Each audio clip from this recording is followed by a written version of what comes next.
Okay, boleh dengar lah suara I clear? Clear. Okay, alright. Okay, semua ada dah kecuali siapa? Prof.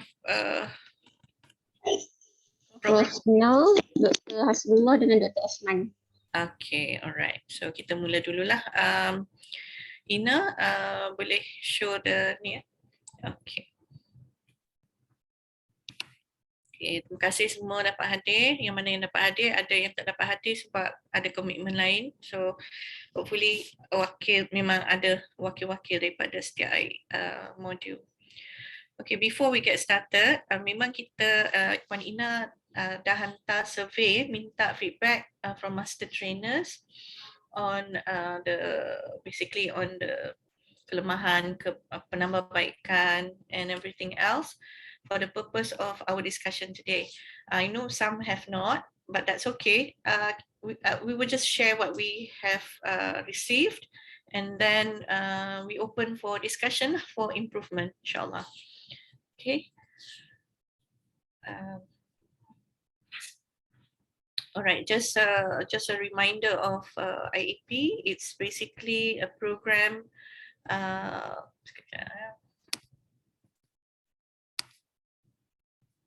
It's a program pembangunan bakat, inspiring lecturer, anjuran UTLC, bermula tahun 2016. Objektifnya untuk melahirkan champions serta berkongsi ilmu dan memberikan pendedahan awal kepada pelapis pemimpin pengajaran dan pembelajaran bagi memperkasakan bidang PDP di kalangan tenaga akademik UUM. Kita ada 5 modul IAP dan 1 modul academic leadership.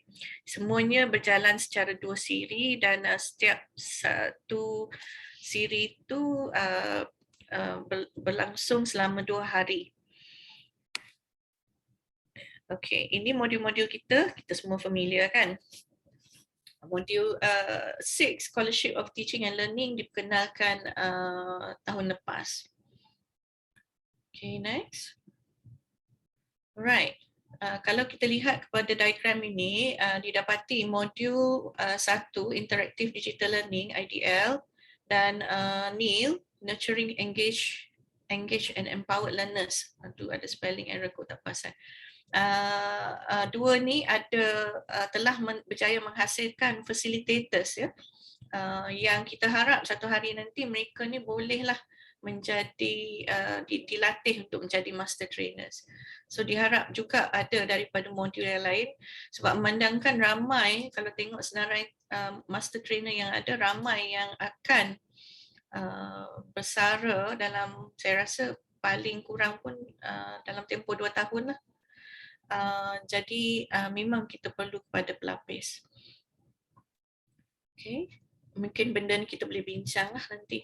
Okay, this is the Carta Alir IAP, the flow chart of the program. So dia bermula dengan pencalonan oleh dekan. Yang ni kita akan bincang nanti tentang pencalonan ini sebab memang ini antara isu yang dibangkitkan dalam survey yang kita bagi tu. So pendaftaran sama ada melalui pencalonan oleh dekan atau ketua jabatan ataupun self-nomination.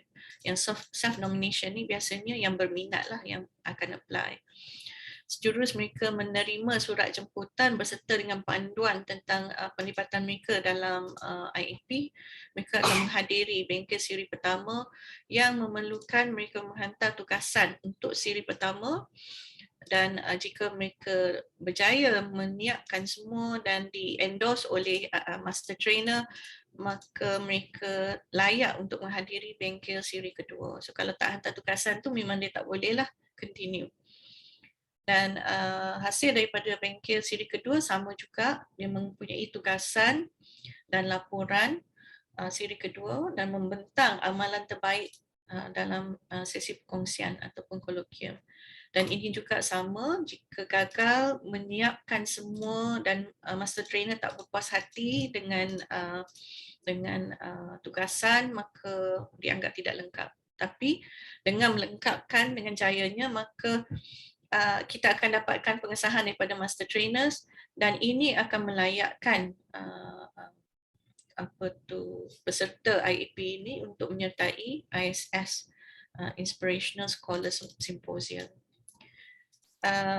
Dan of course lah mereka perlu melalui proses seperti biasa, memohon untuk menghantar abstrak dan menghantar kertas kerja.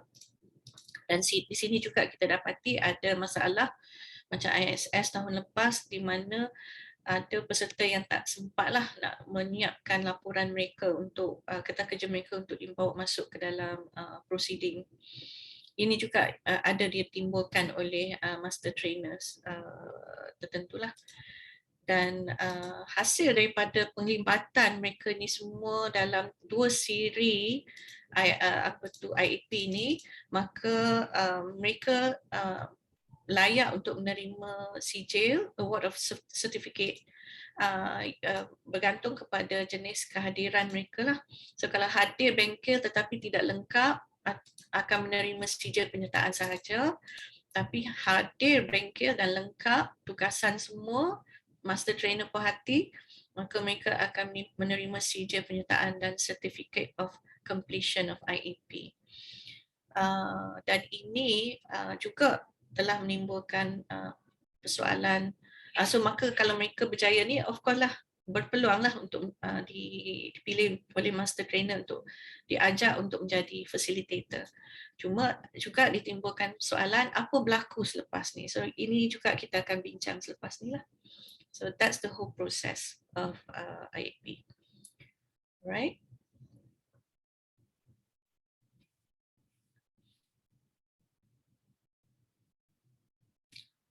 Seterusnya ini rumusan maklum balas master trainer IAP yang kita dapat sebab yang ditanya dalam soalan tu adalah kekuatan, kelemahan dan penambahbaikan yang dicadangkan.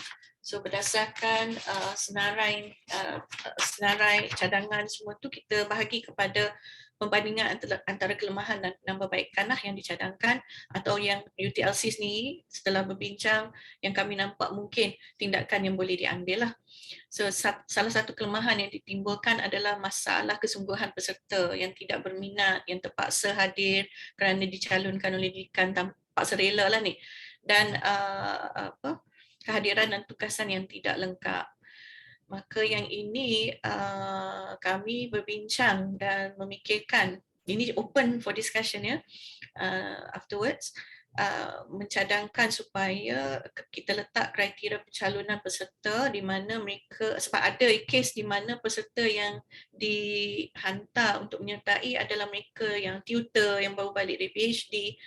Jadi kita nak letak syarat lah supaya berstatus tetap, sah jawatan dan berminat. Cuma yang berminat ni tak tahulah macam mana nak kena fikir, sebab kalau dekan tu dia bertanya, memang dalam surat kita kata yang berminat. Tapi kalau dekan panggil dan bincang atau bertanya pada pensyarah, mungkin dia akan dapat locate pensyarah yang berminat. Tetapi kalau main letak nama, itulah timbul masalah. Mereka tak bersungguh. Dan satu lagi juga berkaitan dengan kehadiran mereka, di mana mereka ni banyak kelas dan banyak tugasan yang menyebabkan mereka tak dapat hadir fully.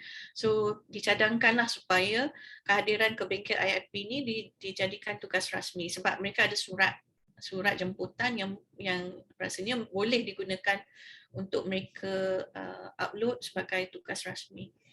Dan juga of course yang ketiga tu nak memahamkan peserta lah tentang hasrat IAP.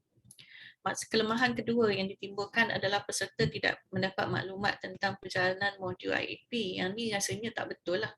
Sebab UTLC apabila menghantar surat jemputan tu memang disertakan bersama panduan dan flowchart yang untuk panduan mereka. Cuma yang ini mungkin master trainers ni juga waktu modul itu perlu jugalah mengingatkan peserta tentang perjalanan modul.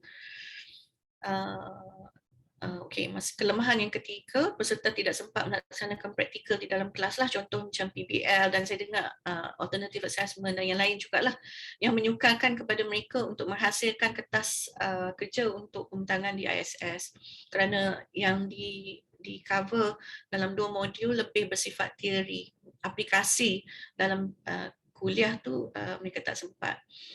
maka dicadangkan oleh master trainers untuk mengadakan siri ketiga IAP ni. Maksudnya ada siri 1, 2 dan 3, dan siri ketiga ni merupakan kita cadangkan untuk dalam bentuk kolokium, di mana setelah pensyarah melaksanakan praktikal mereka dalam kuliah mereka, dan mereka bolehlah berkongsi pelaksanaan itu pada kolokium sebagai persediaan untuk menghantar kertas kerja ke ISS. Another issue that is being raised is what next? What next setelah peserta menghadiri modul IAP? So ini cadangan yang kita orang dekat UTLC fikirkan what we can do to actually sebab IAP ni sebagai pendedahan, it's a first step to pendedahan kepada talent development for teaching and learning. Tapi what happens after that tu actually itulah kalau yang kami cadangkan di sini adalah bimbingan berterusan, supaya kalau kita lihat tadi ada facilitator yang telah dikenal pasti oleh IDL dan Neil, maka bagaimana kita nak angkat status mereka tu dari facilitator untuk ke arah master trainer. So mungkin kita cadangkan beberapa siri latihan dengan pemantauan. Maksudnya ada pencerapan lah. Contohnya mereka perlu melaksanakan 5 latihan yang mereka jalankan sendiri dan dinilai oleh master trainer, dan untuk setiap latihan yang mereka laksanakan dengan jayanya, kita bagi konsep badges lah. So satu training, satu badge. And then untuk proses itu kita perlu menyediakan rubrik penilaian tugasan praktikal dan juga penilaian peserta itu sendiri sebagai evidence berterusan potensi dia menjadi master trainer. Dan yang ketiga tu master trainer juga perlu, of course lah, untuk melaksanakan ini master trainer perlu mengenal pasti nama peserta yang layak dipertimbangkan sebagai facilitator. So ini cadangan saja. I mean, out of looking at the suggestions, we came up with this, but it's open for discussion. And then yang satu lagi perkara yang ditimbulkan adalah tiada pengiktirafan master trainer. Ini professional, I guess professional acknowledgement lah. Dia sebenarnya UTLC memaklumkan Jabatan Pendaftar untuk dimasukkan senarai master trainer di bawah KPI untuk coaching. Tapi dari segi proses pengiktirafan tu rasanya memang kena rujuk pada Jabatan Pendaftar lah. So yang ni pun hopefully anybody has an idea of how we go about. So maybe kita boleh cadangkan pada Jabatan Pendaftar lah. Okay, next. Alright, ini cadangan bengkel IAP 2022. Nampaknya preference adalah Ogos, Julai dan Ogos. Yang the earliest yang ada adalah SOTA. Yang saya difahamkan tarikh Ogos ni mungkin sebab master trainer nak benda tu berdekatan dengan semester baru supaya apa yang dipelajari boleh di-apply dalam kelas. I'm not sure about that. But these are the dates that we get. Cuma SOTA je yang nak bermula March sebab dia merancang supaya dapatlah peserta dia menghadiri ISS. ISS this year is in September, by the way. Right? 24 hingga 26 September. Okay. Selanjutnya, ini juga kita nak buka untuk perbincangan, iaitu sebab last year kita mencadangkan untuk buat e-book, right, untuk setiap modul, tapi dia belum berhasil. Dan sekarang dengan ada micro credential, kita ada possibility lah sama ada nak membangunkan e-modul ataupun micro credential. So kita nak bincang cadangan tarikh untuk bengkel tersebut dan cadangan tempat. Tapi dia ada prasyarat lah. Prasyarat dia e-modul atau micro credential tu yang dibina perlu siap sekurang-kurangnya 80% sebelum bengkel diadakan. Supaya kita pergi tu untuk finish up, bukan baru nak fikir apa nak buat. Alright. And then this is the last bit, makluman berkaitan program latihan Instructional Technology, LIT. Yang ini peserta LIT yang menghadirinya sebagai replacement kerana mendapat pengecualian daripada menghadiri PGD HELT, maka mereka perlu menghadiri LIT untuk tujuan pengesahan jawatan, dan mereka ini sebahagian daripada requirement mereka adalah melibatkan kehadiran ke IDL dan alternative assessment. Cumanya mereka ni tidaklah diwajibkan menghantar tugasan seperti peserta IAP. Kita takut ada kekeliruan di situlah. Mereka LIT mereka tidak diwajibkan menghantar tugasan, tetapi perlu terlibat dengan aktiviti dalam bengkel, dan mereka hanya mendapat sijil kehadiran sahaja. So itulah perjalanan IAP setakat ini, dan maklum balas yang kita terima dan cadangan yang mungkin boleh dibincangkan. So for now, thank you. Alright, so I think Ina, kita open for discussion ke macam mana? Ya doktor, kita boleh open lah kot untuk discussion. Alright, okay. So maybe nak go slides yang maybe slide number 4 dulu mungkin, dari segi kena pasti facilitator untuk problem based learning, alternative assessment, sorter dengan leadership ni. Assalamualaikum. Waalaikumsalam. Saya mengakulah untuk PBL kami belum lagi mengenali facilitator sebab sebenarnya alasan yang saya rasa mungkin saya tak berusaha lebih kot, sebabnya lepas dia orang berkas IAP, macam mana dia orang mengendalikan saya tak tahu. Saya tak tahu setakat mana after IAP tu. Dalam kelas tu ada yang memang dalam kelas tu nampak beria, dan ada yang beria dalam kelas tapi tak hantar tugasan, ada yang hantar tugasan tapi akhir saya tak tahu how they go on. Jadi saya tak tahu nak kena pasti siapa yang buat. Jadi kita nak orang yang kan. Tak mungkin salah-salah kamilah yang tak terus berhubungan dengan mereka kan. Saya rasa tu berbalik kepada yang masalah tadi itulah, yang mereka tak berpeluang actually to apply, kan masa tak ada, tu yang kita cadangkan supaya maybe sebab ini cadangan master trainer juga untuk ada siri ketiga. Betul kan? Saya ada juga buat macam buat tempat untuk dia orang macam share balik apa yang dia orang buat, tapi saya tak check balik. Saya rasa dia orang pun tak buat pun sebab dia tak ada requirement kan. So dia orang share balik, saya biar je benda tu ada je, dia orang can share balik, dia macam tulis balik apa dia reflection dia orang, apa dia orang buat. Tapi cuma kita punya assignment berhenti takat itu saja. Jadi tak ada lagi saya pun nak paksa dia orang buat kan. Saya suruhlah buat. Itulah. Okay, so tak apa, nanti kita balik pada perkara yang ketiga tu. Yang modul yang lain. Assalamualaikum. Salam. Ina buat naik balik hak yang senarai tadi tu. Facilitator. Okey. Kalau ikut yang modul IDL ni kan, yang facilitator tu sebenarnya ada yang lama tu ada tambahan lagi 2 tu, Dr. Siti Nazwa dan juga Dr. Madiwanan. Benar. Kan. Lepas tu insya-Allah akan ada tambahan lagi lah, tapi kami akan dapatkan nama-nama tu daripada UTLC lagi lah, sebab nampak tu ada peningkatan lah facilitator, sama ada mereka tu akan jadi facilitator ataupun kita akan groom dia akan up lagi jadi MT lah selepas ni. Okay. Alhamdulillah, insya-Allah.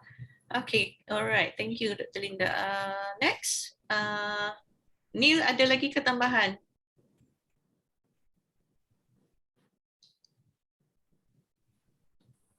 Assalamualaikum. Salam. So far for Neil, yang active facilitator tu adalah 3 yang atas tu lah. Dr. Hasniza, Dr. Fatihah dengan Dr. Saliza. 2 orang lagi tu saya pun tak pasti sebab mereka so far tak pernah join kita lah dalam mana-mana bengkel. Yang these 3, they have been with us since last year. For the past 2 years, 2020 and 2021. Jadi mereka dah 2 kali 2 lah, 4 round mereka bersama dengan kita. So I think saya tak tahulah sama ada berapa kali yang dia orang kena comply to be regarded as master trainer ke macam tu kan, sebab kita kalau boleh nak tolak mereka lagi lah supaya mereka naik ke atas supaya menjadi master trainer tu, because they've been with us for quite some time lah. So I think yang dua lagi tu, since their names are in, maybe kalau kata yang apa ni, group ni kita tolak naik atas, then kita boleh start grooming untuk facilitator lain lagi lah. I think kalau ada ramai sangat facilitator pun tapi tak functional, it doesn't make sense jugalah. Dr. Nazaha ni tengah cuti sabatika rasanya ni. Betul. Dia cuti sabatika dekat UK kot nah. Dekat UK. Siapa dia? Yang Nazaha. Okay. Perhaps bila dia balik nanti, maybe we can rope in Hanisah for this year, kalau dia ready. Nanti saya akan bincang dengan group members kami. Tapi kalau kata ataupun dia masuk dulu, mungkin dia try out one small part ke macam tu. Then tengoklah macam mana. Okay. But we think we are going to slowly identify more facilitators lah. Tapi hopefully the 3 yang apa ni, yang active ones ni, because they've been with us and they have conducted workshops tu. Together with us. Jadi saya rasa mungkin pelan-pelan kita boleh bawa dia orang masuk sebagai master trainer lah. Okay, tak apa. Saat lagi kita akan tengoklah macam mana kita nak groom dia orang ni kan, yang tadi yang apa suggestion for what happens after this. Cuma Dr. Linda, dalam senarai ni semua ni aktif ke?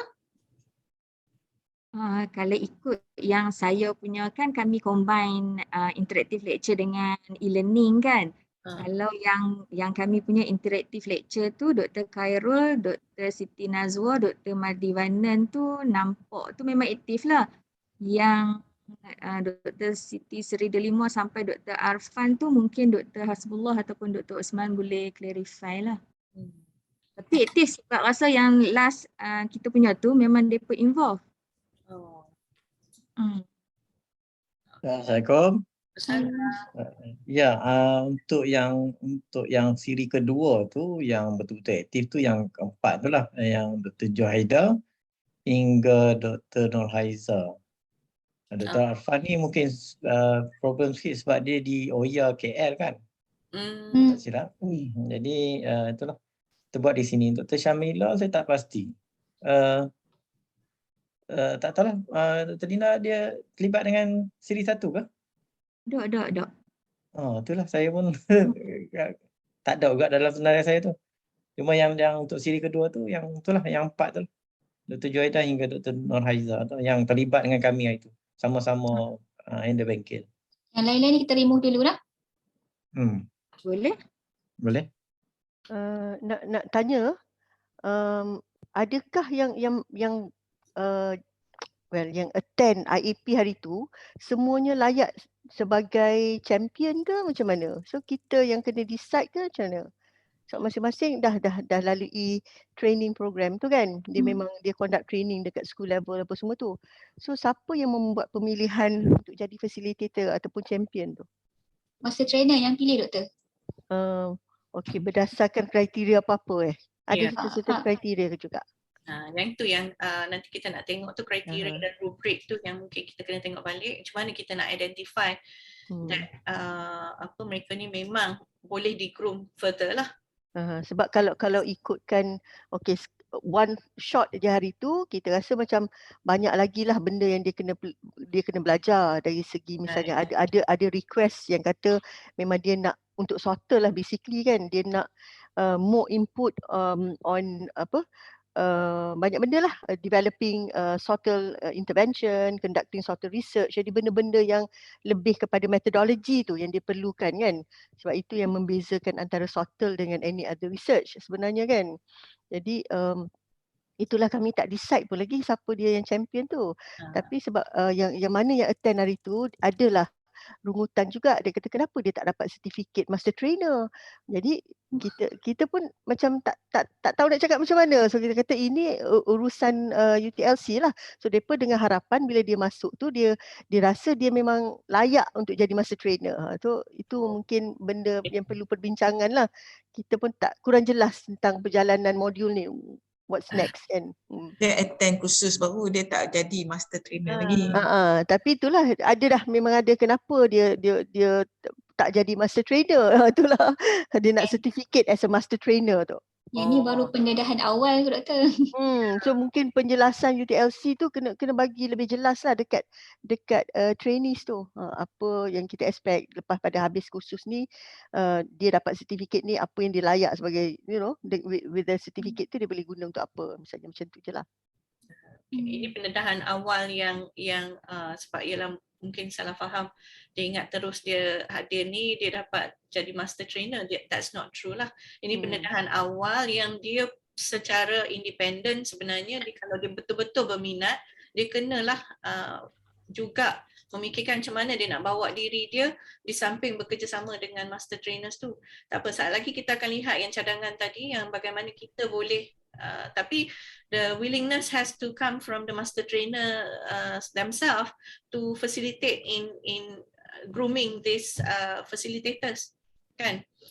Sebab memanglah kalau kita leave them on their own, takut itulah lepas dia habis tu dia tak ke mana. Tapi sebenarnya this is IAP ni membuka ruang untuk dia memilih kat mana dia nak letak diri dia sebagai leader in teaching and learning, dan ke mana dia nak bawa diri dia. Tak apa, kita tengok selepas ni. Okay, next alternative assessment, adakah facilitator yang mungkin dah nampak ada potensi?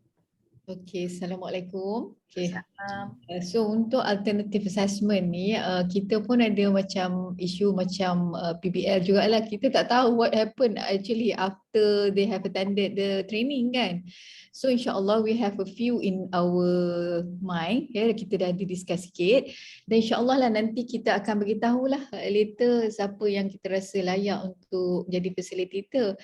Because untuk alternative assessment tu kita nak tengok actually apa yang dia orang dah apply dengan pelajar-pelajar mereka after they have attended this training kan.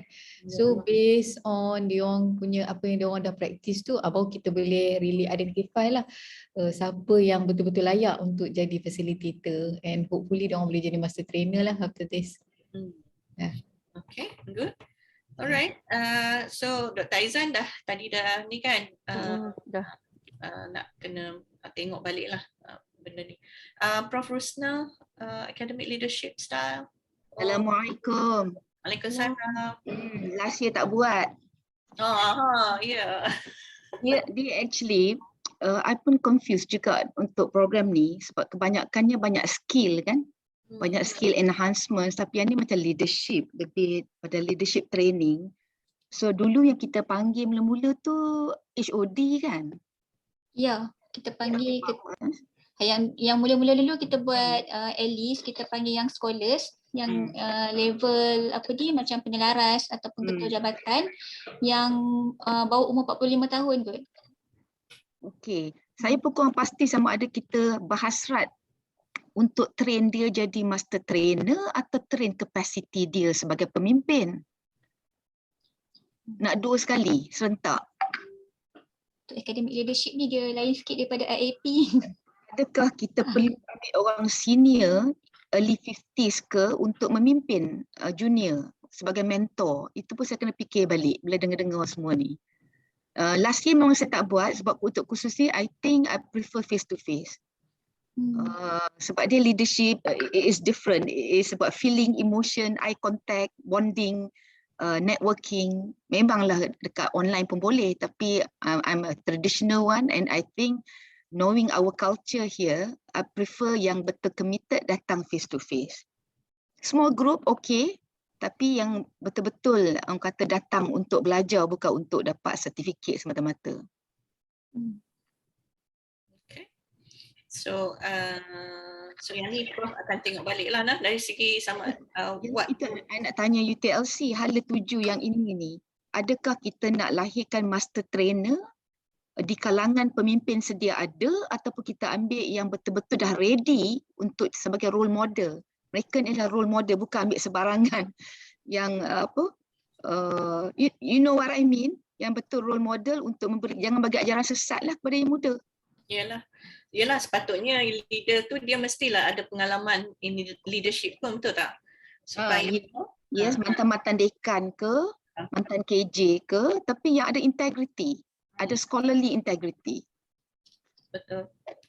So Tahulah bagi saya itu penting. Itu kalau you tak pandai you boleh ni, tapi kalau age index 30 pun tapi duk buat kerja tak betul, I'm not willing to have him or her in my class.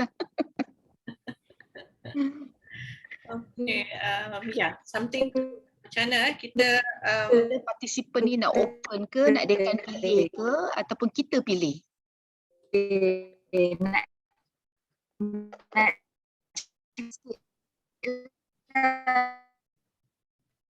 Putus-putus Ya, Doktor.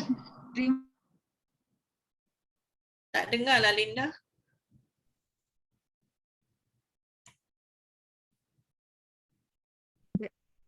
Dengar tak? Ni okey. Betul balik. Hilang pula. Pecah. Dengar? Ni dengar. Dengar macam main piano kan.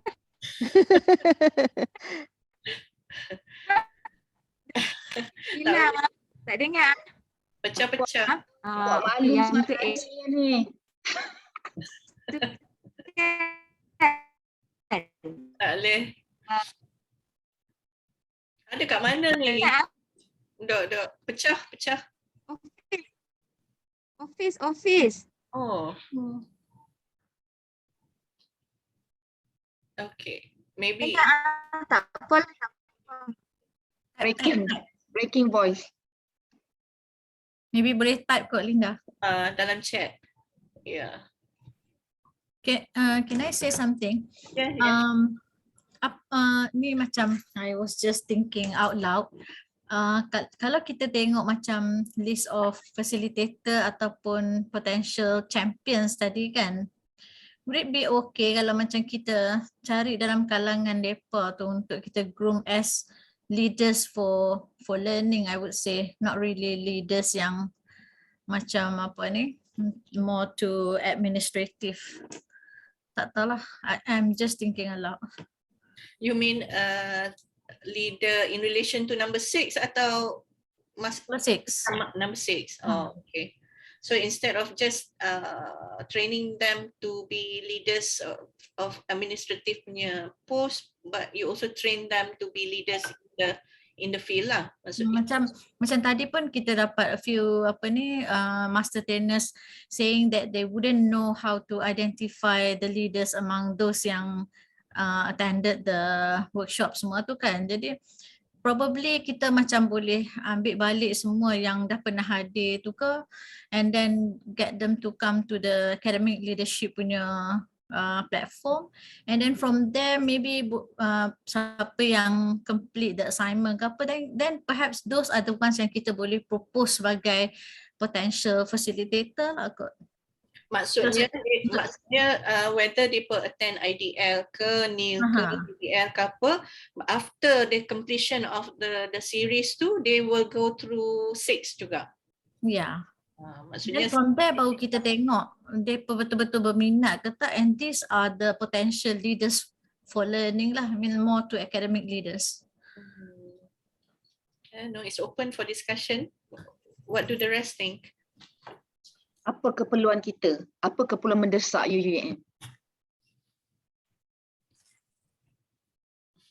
Keperluan mendesak tu, I think satu kalau dari segi training lah. I don't know about UUM, but dari segi training ni lah apa nak menggantikan master trainers yang bakar-bakar pencen ni.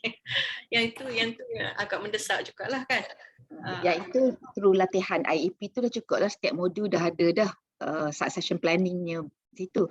Tapi yang nombor 6 ni nak tanya kontennya, you want to nurture good leaders ataupun you nak bincang pasal scholarly development, menjadi seorang profesor, untuk melatih menjadi seorang profesor ataupun menjadi seorang pemimpin universiti. Of course both combine boleh, tapi the emphasis of the training because of limited time, you nak fokus sebab kalau tengok the first one lebih kepada leaders, HOD, dekan dan sebagainya lah. Sebab modul ni adapted from ACAP untuk dekan-dekan ke atas. Tapi bolehlah kalau nak tone down into young leaders, kita buat cara lain. Lebih kepada having good moral and integrity lah sebagai scholar. Sebab dalam dunia akademik sekarang ni rasanya people are looking for numbers. There's so many hurried professors on campus. Bukan campus kita, satu dunia, satu Malaysia. Kejar itu dulu daripada wisdom. Semalam kan you talk about knowledge discovery ataupun wisdom discovery. Benda tu yang perlu diperdebatkan.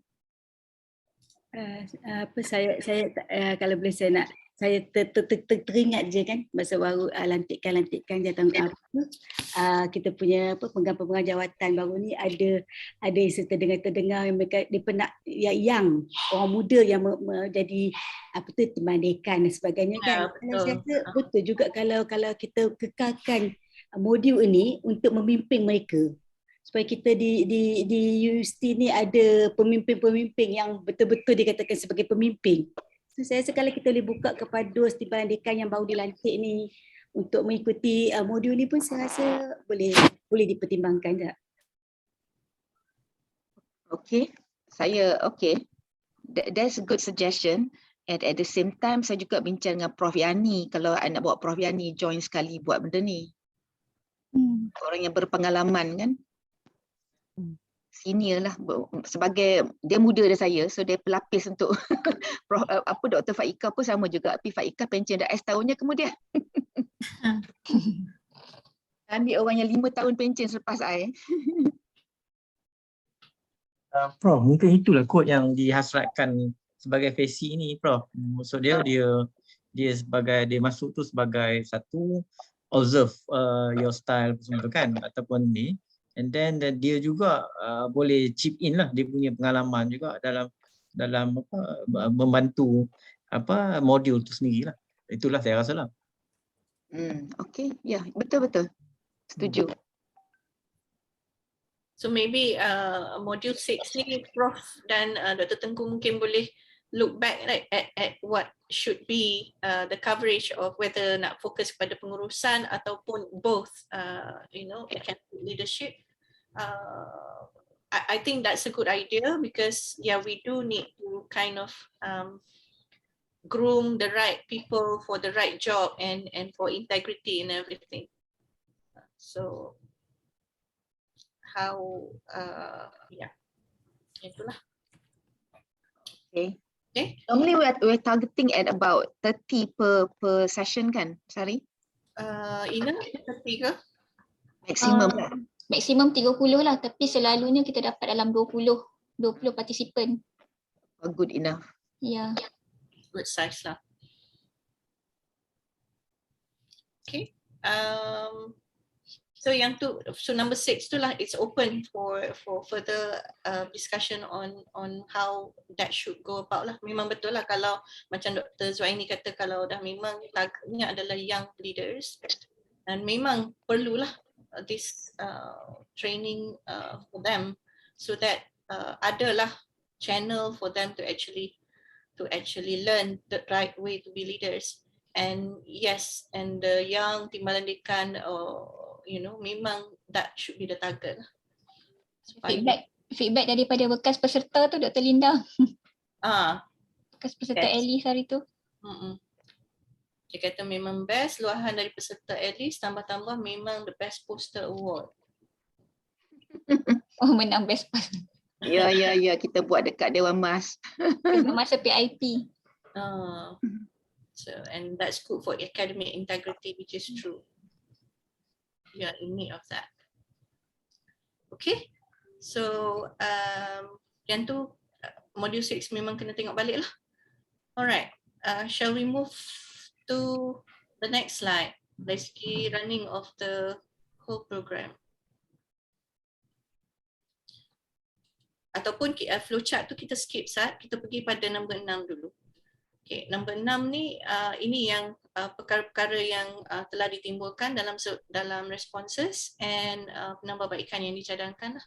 So yang number 4 tu lah yang actually kita duk bincang sekarang ni, yang di mana number 3 dan number 4. Nombor 3 di mana mungkin kita rasa tak mencukupi dengan 2 siri, dan kita perlu adakan a third siri yang dalam bersifat kolokium di mana perkongsian pelaksanaan tu. Macam tadi Dr. Zuaini pun cakap, I think siapa lagi yang tadi cakap yang tak tahu whether they actually apply right in their practice.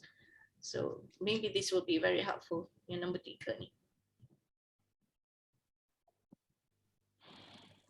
Dan satu lagi yang kita boleh galakkan pada peserta, dia orang kena ada sedikit inisiatif sendiri untuk dia buatlah di kalangan kawan-kawan dia.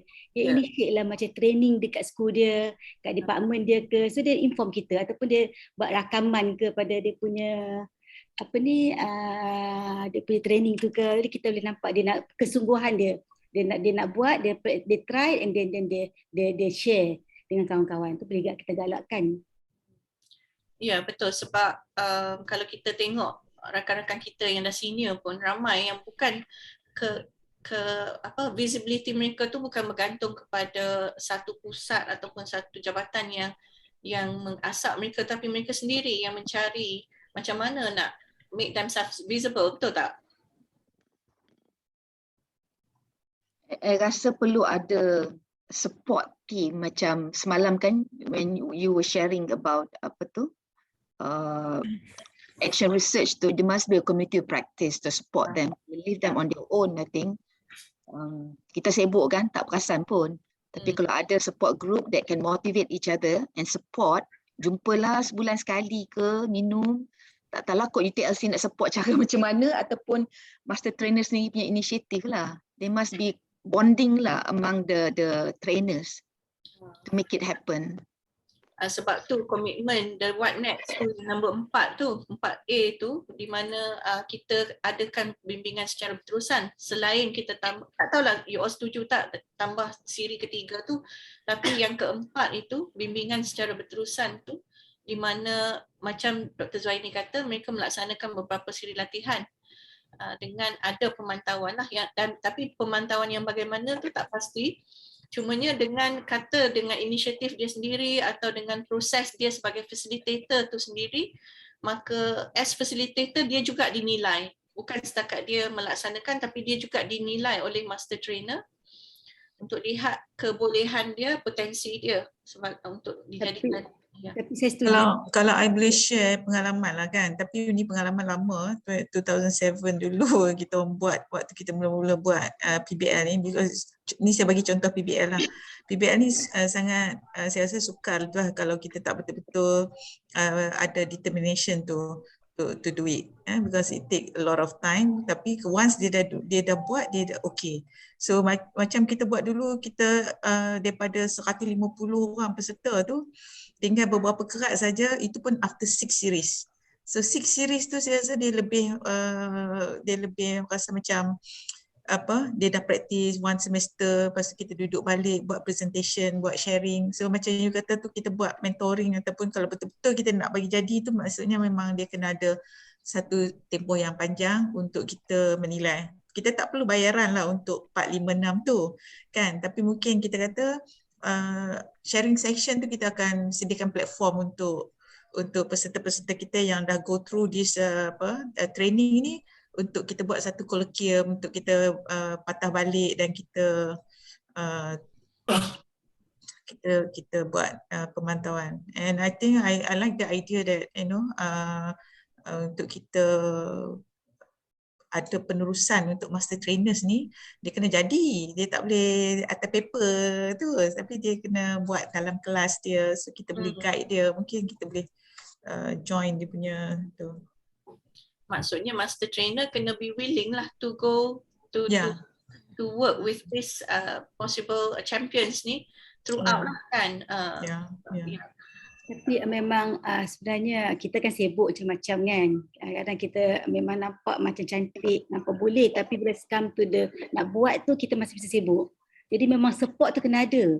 Macam dulu saya rasa macam Dr. Azhar cerita tadi, Prof. Azhar cerita tadi, yang pengalaman kita selepas kita dapatkan pendedahan daripada BIE, benda kita ada putusan Prof. Rosnah pada waktu tu UTLC yang pengarah. Prof. Rosnah ada ambil inisiatif mana kita buat berapa siri lagi lepas tu yang membuatkan kita boleh jadi. Itu kita masa dia kena ada support tu kena ada juga, walaupun nak daripada sendiri kita boleh buat inisiatif, kita kena ada sikit lah bantuan, support, encouragement untuk membolehkan jadi. Kan kita kata inisiatif kita nak jugalah kan, sebab itu yang nampakkan dia macam berminat, tapi yang bila sibuk benda lain tu kadang-kadang dia tinggal gitu saja kan. So kita mungkin nak fikir apa kita boleh support dia orang. Okay, boleh I tanya soalan? This one comes from Prof. Nora.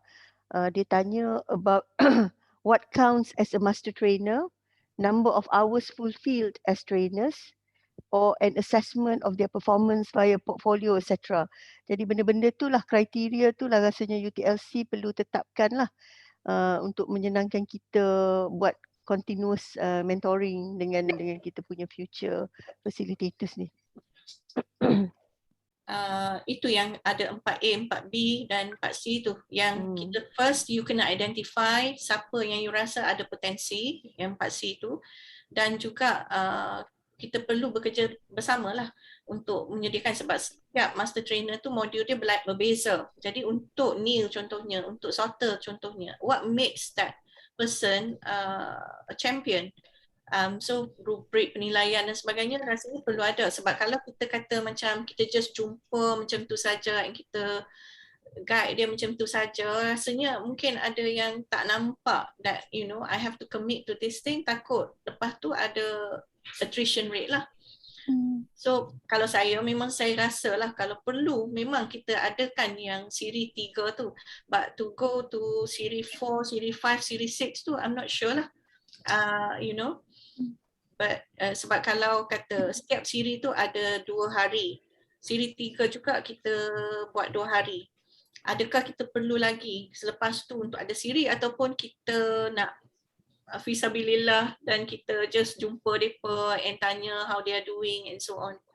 Cuma yang 4A dan 4B tu, 4A especially, kita nampak macam satu, dia sendiri ada inisiatif dan dia melaporkan kepada kita yang dia ada buat latihan, tapi kena adalah pemantauan, sebab kalau kita lepas macam tu je kita pun tak tahu the quality of dia punya latihan tu kan. Macam modul Sauter kan kita akan ada training yang biasa yang bukan AAP, kita akan ada 22 hari bulan ni dekat EDC dengan yang klinik Sauter tu. Mungkin Dr. Aizan boleh invite dia orang untuk jadi FACI kot. Untuk dia attend samalah kan. Dia attend dalam masa yang sama dia boleh jadi FACI.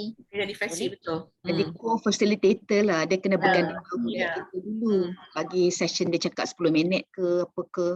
Betul. Cuma saya nak patah balik apa Dr. Zaini cakap tadi kan. Bukan nak ungkit balik perkara lama, tapi saya ingat there's something kalau tidak ada institutional support, it has to be centralized. Kalau hanya master trainer yang shop sendiri buat juga tak jalan juga. So kalau ada cara kita parallel session, katalah buat banyak kali perjumpaan, tak semestinya 3 malam ke apa, satu hari tapi macam parallel session ni jadi minggu, tak minggu pun ada hari untuk inilah teaching learning punya. Dia kena ada keseronokan dan recognition felt by participant and supported by UTLC themselves. The leader of UTLC tu patut tak tahulah, sebab dulu saya pengarah, saya buat sama. Saya duduk dengan dia orang. Saya bawa dia orang pergi dan mendengar rintihan mereka dan cuba memahami. Dan ahli-ahli lain pun serta seronok. Jadi macam satu keseronokan bekerja beramai-ramai. Jadi perasaan tu kena ada. Kalau tak dengan zaman KPI sekarang dan zaman tak ada duit ni, saya rasa nobody wants to do this very, orang kata, betul-betul nak buat lah. Mencabarlah saya ingat. Ya, kita dulu ada, saya ada 10 pertemuan kot atau lebih. Cuma terhenti je apabila tukar pengarah, itu je. Kalau tak, saya akan teruskan. Dia kena ada apa vitamin tu. Vitamin rasa orang recognize dia orang. Master trainer pun perlu recognition juga. Dia orang penat buat ni, siapa yang recognize dia? PC pun tak tahu, TNC pun tak tahu, pengarah pun tak. Apa nama tu? Sekarang ni memang fisabilillah, memang niat tu nak berkongsi lah sebanyak mungkin nak berkongsi. Tak Tapi memang kalau lah, nak tapi recognition tu, manusia itulah. Kan kita manusia kan, dia ada up and down dia kan. Yalah, maksud dia masa tu kebetulan BC pun memang nak. Tan Sri Nordin Kardi memang apa orang kata recognize benda ni, inisiatif ni. Ini benda ni recognition siapa? Di mana top management dalam inisiatif ini? Bukanlah kita mengharap, tetapi sekurang-kurangnya memberi orang kata kegembiraan kepada rakan-rakan untuk meneruskan perjuangan dia. Pandangan saya lah. What I did because I felt that they need to be supported emotionally and motivationally. Setuju, Prof. Jadi maksudnya cadangannya ialah lebih dari 3 siri lah. Lebih dari 3 siri. Yes, lebih dari siri hanya kadang-kadang ada satu hari pun cukup lah. Sekali hari ke panggil TNC datang bercakap sikit. Ada macam ini adalah universitinya event. Not kami buat seorang-seorang kecil-kecilan 5-6 orang seronok sini, seronok buat ini. Tapi this is university punya agenda. Kalau aku boleh jadikan kata learning series, apa series circle, apa ke benda lah. Learning circle, these are pemimpin pengajaran di universiti. Datang visi turun, bagi semangat sikit, makan bersama. Tak tahu ada duit ke tak itu. Dulu ada duit, kita merancang, kita buat lagi sementara momentum tengah ada kan. Sebab tak semua orang faham at the same time. Some people fast learner, some people dia ikut-ikut. Lama-lama dia pun shock tengok orang shock. Contagious, you need to be contagious. Cuma itulah macam dia satu, kita nak adakan series tu maybe something yang boleh kita fikirkan. Cuma tapi itulah macam nak set tarikh untuk 2 series ni pun tarikh tu dah terkebelakang juga kan, Julai, Ogos. So itu juga kita kena lihat the span of time tu. What I mean, Sari, is series with the trainers themselves. Bukan participant lagi ni. Meraihkan trainers. Bagi peluang trainers untuk menambah baik apa dia orang buat. Yang duduk, buat reflection lah. Habis satu cycle, okay. Let us meet. Master trainers. Master trainers. Yes, gathering of the master trainers. With the support of the top management of the university. Okay. Dan dia punya protege yang paling hampir lah, katalah dah jumpa 2-3 orang versi yang boleh diangkat, bawa dia sangat. Bagi dia rasa, wow, ada wow effect tu lah. Dah lah Asian Index tak ada kan buat ini. Okay. UTLC can plan, think ahead lah macam mana nak buat. Assalamualaikum. I really agree with Prof. Rosna, because you know that we every day we have a lot of things to do, and then like this master trainer, I think is an extra job for us. And macam saya dengan Dr. Hasbullah, we having a hard time to what we call to encourage others to join us. And then bila dari masa ke semasa kan, we rasa macam less motivated, macam itulah. And then kalau ada kind of like support from like UTLC, also from the top management, and then saya ingat ramai akan join jadi master trainers. Juga saya lihat what I see is macam dia tertumpu kepada those yang participate dekat sini saja. Those yang peserta tu dekat school, kita tak tahu whether benda tu akan berjalan seperti yang kita hasratkan. Sebab in UUM kita ada ramai lecturers, tapi yang berpeluang untuk join the program tak ramai kan, tak ramai. Tapi as a academician, as a lecturer, sepatutnya semua lecturer join this kursus lah, this program, sebab they have to get the knowledge, the expertise, the skill, semua tu. Tapi how UTLC plan that all lecturer must experience this kursus sebab ini akan membantu lecturer dalam dia punya teaching career ataupun walaupun bukan research tapi teaching career untuk pengajaran. Benda ni adalah sangat perlulah dan saya rasa macam UTLC has to coordinate juga yang trainers yang datang dalam program ni, coordinate dia macam mana dia orang train lecturer dekat school. Okay, thank you. Sekurang-kurangnya bagi saya lecturer lain terasa tempias tu. Kotak amal rasa rugi. Benda ni glamour. Di satu event yang ditunggu-tunggu. Itulah bersikap advocacy dalam universiti, kecintaan terhadap penambahbaikan teaching learning, tapi benda tu tak dirasai. Dan tak buat pun tak apa. Jadi macam mana UTLC nak main ketuk gendang dalam kampus ni, semua orang rasa wow, terangsang untuk membuat sesuatu perubahan. Bila dengar kawan lempi, dia jealous orang dia tak lempi. Itu something kita kena fikir bersama, tapi I think UTLC has contohnya dalam aluan visi ke, dalam senate kan, apa sumbangan satu ayat daripada UTLC untuk menyatakan apa yang usaha-usaha UTLC untuk menambah baik teaching learning dalam kampus. Setiap ucapan visi kena ada satu baris, satu paragraf untuk dimajukan kepada HEA atau siapa-siapa urus setia mana yang ada buat ucapan tu masukkan. Sebab selagi number one tak bercakap, saya rasa susah orang nak faham. Okey, boleh saya beri cadangan ya? Okey, mungkinlah saya terfikir tadi bila dengar cadangan-cadangan daripada semua master trainer ni, which is very good ya. Dan why not ya, saya cadang sebab saya ni orang marketing ya. Possible tak kalau UTLC boleh buat satu program macam expo ke kan, buat dekat Dewan Mas, kita ada macam booth lah daripada alternative assessment, daripada semua program yang kita offer ni. Lepas tu and then kita boleh panggil those yang participant untuk buat poster presentation juga, so that kita boleh invite lah the whole university untuk datang ke expo ni, supaya beyond kita boleh macam profesional cakap tu, kita boleh macam inspired them, rasa macam nak datang lah program ni, dan kita rasa macam wow, program-program ni very good for all the lecturers to join. Sebab saya rasa dari segi promosi lah setakat ini, macam IAP ni macam suam-suam je ya, tak ramai orang yang tahu pun pasal IAP ni. Itu yang from my observation lah, tak tahulah, wallahualam. Ya, so boleh kita ada program macam tu, mungkin nampak meriah lah, macam aktiviti macam kita pakai promosi jom masuk you semua tu kan.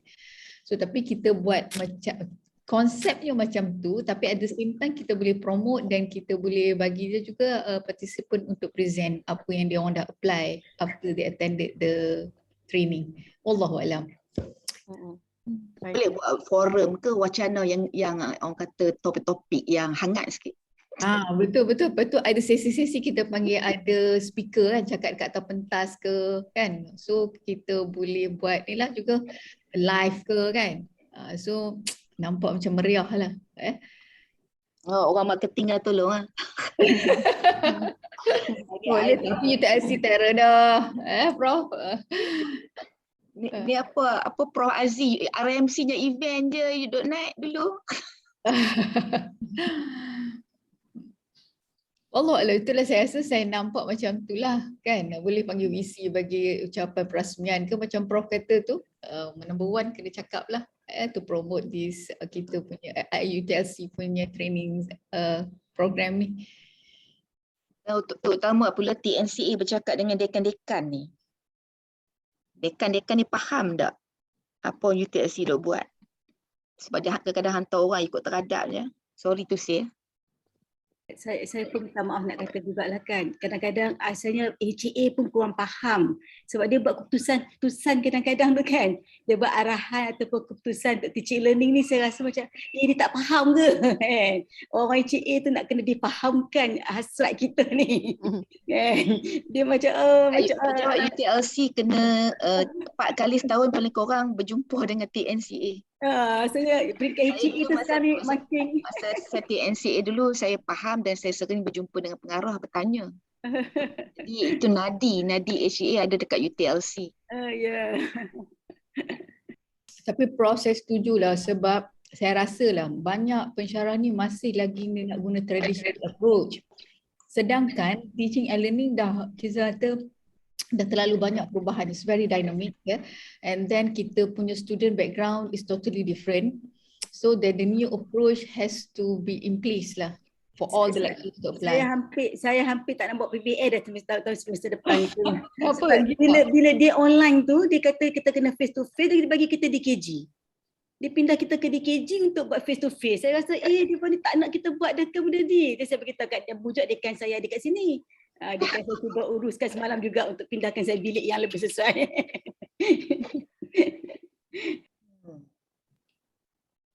Kalau buat survey actually more than 50% masih lagi lecture.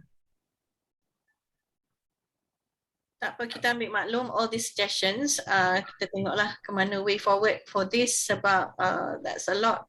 Sebab nak convince orang ni bukan, it's not like just go and convince. I remember last year for Prof Fauzia did a lot of made a lot of attempts to convince the upper management, HEA dan sebagainya, but it's hard when you don't get people who appreciate teaching and learning as the core business of the university. So it's a continuous fight lah. But yeah, insyaAllah we take note of all these suggestions, insyaAllah. Cuma berbalik kepada IEP ni, so the way forward is to have more series lah kan? Is that what you're all suggesting? I think so, and also support for community of practice for each. For each tu kena ada connection lah, bersembang at least kurang ni seminggu sekali lah, WhatsApp ke. Tak tahulah. You have to be friends lah. Tapi community of practice tu siapa yang nak tekongkan dia? Because that is like master trainer lah. Master trainer lah sepatutnya. Trainer and team. Kalau nak interaksi, nak handle tu kita, because master trainer yang ada the frame of mind to actually develop that community. Kita mungkin boleh facilitate dari segi tempat dan sebagainya, but yeah, it has to Yalah, cuma bila jadi begitu serius yang buat, macam katalah tadi ada siapa tanya tadi, apakah recognition kepada master trainer? Bukanlah kita berkira, tetapi apa dia punya status master trainer ni kat peringkat universiti? Equivalent tu apa tu? Itu kena setakat ni Ina untuk KPI untuk coaching kan? Untuk last year pendaftar, tapi data daripada pendaftar, cuma inisiatif yang UTLC buat, kita minta master trainer isi coaching profile lah. Yang tu kita submit dekat pendaftar. So saya harap pendaftar akan buat pengiktirafan lah untuk master trainer. Coaching profile? Ada coaching profile, ada satu macam form yang master trainer kena isi lah maklumat dalam tu. Lepas tu pendaftar buat apa benda tu? Yang tu saya tak sure sebab saya tanya pendaftar pun saya tak dapat feedback daripada pendaftar. Tak ada. Yang tu inisiatif kita kena buat lah. Tapi benda tu pendaftar record dalam KPI lah. Salam Puan Falina. Ya. Nak tanya pasal yang profile tu kan kita dah hantar dah semua. Dia minta submit dokumen apa semua kan. Ya. Tapi saya tengok sampai bulan 12 hari tu tak ada kat mana-mana platform dalam portal kita dia isi maklumat tentang coaching profile tu. So macam memanglah benda tu tanggungjawab kita lah kita buat, tapi tak ada apa-apa recognition pun. Itulah sebab yang benda tu sebab dia kata recognition by institution kan, sebab yang tu kami collect dan hantar kepada pendaftar lah, Cik Iskandar. Sebab bila saya tanya dia apa benda untuk apa ni pengiktirafan ni, dia pun tak boleh bagi jawapan. So lah ni macam mana? Takkan master trainer kena kontak tanya ke pihak UTLC yang akan uruskan? Saya akan follow up lagi lah dengan Cik Iskandar sebab saya pun tanya dia pun macam tak jelas benda ni.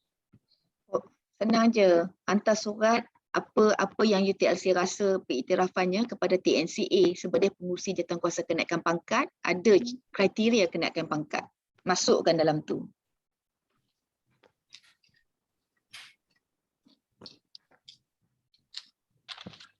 Itu pun tak ingat lah itu Aziz, masa kita meeting kriteria tu ada ke master trainer tak perasan duduk kat mana?